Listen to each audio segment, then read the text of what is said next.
A yau ne kakakin majalisar wakilai ta tarayya Tajuddin Abbas ya rantsar da sabbin 'yan majalisar wakilai guda 3 a majalisar. 'Yan majalisar da aka rantsar suna daga cikin 5 da aka zaba domin cike wasu gurabu bayan rasuwar 'yan majalisu 4. Idan za a iya tunawa, majalisar wakilai ta rasa membobinta guda 4 a shekarar 2024 sakamakon rashin lafiya, ciki har da Ekene Adams daga jihar Kaduna, Isa Dogon Yaro daga jihar Jigawa, da Olaide Akinremi daga jihar Oyo, yayin da Oriyemi Onanuga ta rasu a shekarar 2025. A watan Agusta, hukumar zaɓe mai zaman kanta ta ƙasa wato INEC ta gudanar da zaben cike gurbi a jihohin da abin ya shafa domin maye gurabun da suka rage. Ƙungiyar Yarabawa tsantsa ta Afenifere ta zargi gwamnatin tarayya da gaza kare rayuka da dukiyoyin jama'a sakamakon taɓarɓarewar tsaro a jihohin Kwara da Kogi, inda ta ce hare-haren da ake kai wa al'umma daga ƙungiyoyin makamai sun zama abin tsoro.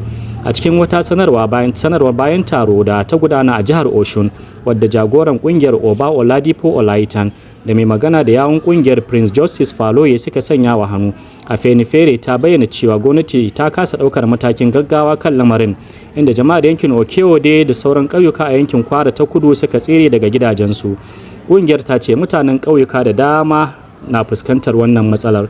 Afenifere ta bayyana damuwa da cewa gwamnati na nuna halin ko in kula ga abubuwan da ke ci gaba da faruwa a sassan kasar, inda ta yi gargadin cewa hakan barazana ce ga haɗin kan ƙasa.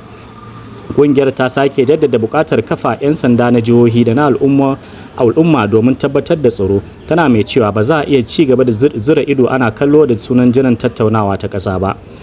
Shugaban hukumar zaɓe mai zaman kanta ta ƙasa INEC wato Farfesa Mahmud Yakubu ya miƙa ragamar jagorancin hukumar ga Mai Agbamuce a matsayin muƙaddashiyar shugabar hukumar. Agbamuce ita ce ma'aikaciya mafi daɗewa tana aiki a matsayin kwamishina a hukumar, kuma za ta riƙe mukamin ne har sai an naɗa sabon shugaba na dindindin.